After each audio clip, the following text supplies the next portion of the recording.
जय श्री कृष्ण, जय माता जी, हर हर महादेव। आज हम देव पूजा में कौन सी वस्तु योग्य है और कौन सी वस्तु अयोग्य है इसके बारे में जानेंगे। घर में पूजा करने वाला एक ही मूर्ति की पूजा नहीं करे, अनेक देवी देवताओं की पूजा करे। घर में 2 शिवलिंग की पूजा ना करे तथा पूजा स्थान पर 3 गणेश नहीं रखे। शालिग्राम की मूर्ति जितनी छोटी है वह ज़्यादा फायदा कारक है। कुशा पवित्रों के अभाव में स्वर्ण की अंगूठी धारण करके भी देव कार्य संपन्न किया जा सकता है। मंगल कार्यों में कुमकुम का तिलक प्राप्त करना है तो तिलक लगाओ, प्रसन्न करो। मंगल कार्य करने के लिए कुमकुम का तिलक उत्तम माना जाता है। पूजा में टूटे हुए अक्षत के टुकड़े नहीं चढ़ाना चाहिए। पानी, दूध, दही, घी आदि में अंगुली नहीं डालना चाहिए। इन्हें लोटा, चम्मच आदि में लेना चाहिए, क्योंकि नख स्पर्श से वस्तु अधिक ही अपवित्र हो जाती है। अतः यह वस्तुएं देव पूजा के लिए योग्य नहीं रहती है। तांबे के बर्तन में दूध, दही या पंचामृत आदि नहीं डालना चाहिए, क्योंकि वह मदिरा समान हो जाता है। आचमन 3 बार करने का विधान है। इससे त्रिदेव ब्रह्मा, विष्णु, महेश प्रसन्न होते हैं। दाहिने कान का स्पर्श करने पर भी आचमन के तुल्य माना जाता है। कुशा के अग्रभाग से देवताओं पर जल नहीं छिड़के। देवताओं को अंगूठे से जल नहीं चलाते। चकले पर से चंदन कभी नहीं लगा दे। उसे छोटी कटोरी या बाईं हथेली पर रखकर लगाना चाहिए। पुष्पों का बाल्टी, लोटा जल में डालकर फिर निकालकर नहीं चढ़ाना चाहिए।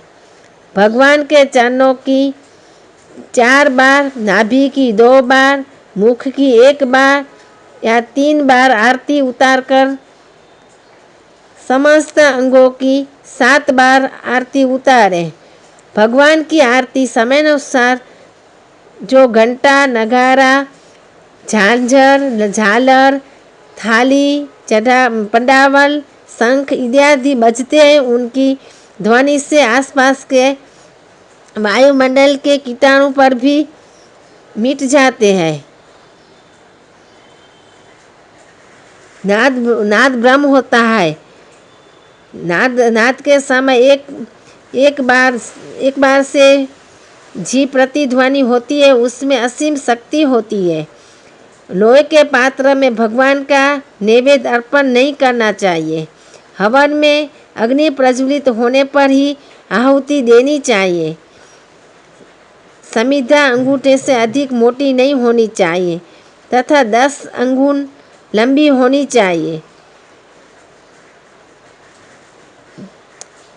छाल रहित या कीड़े लगी हुई समिधा यज्ञ कार्य में वर्जित है।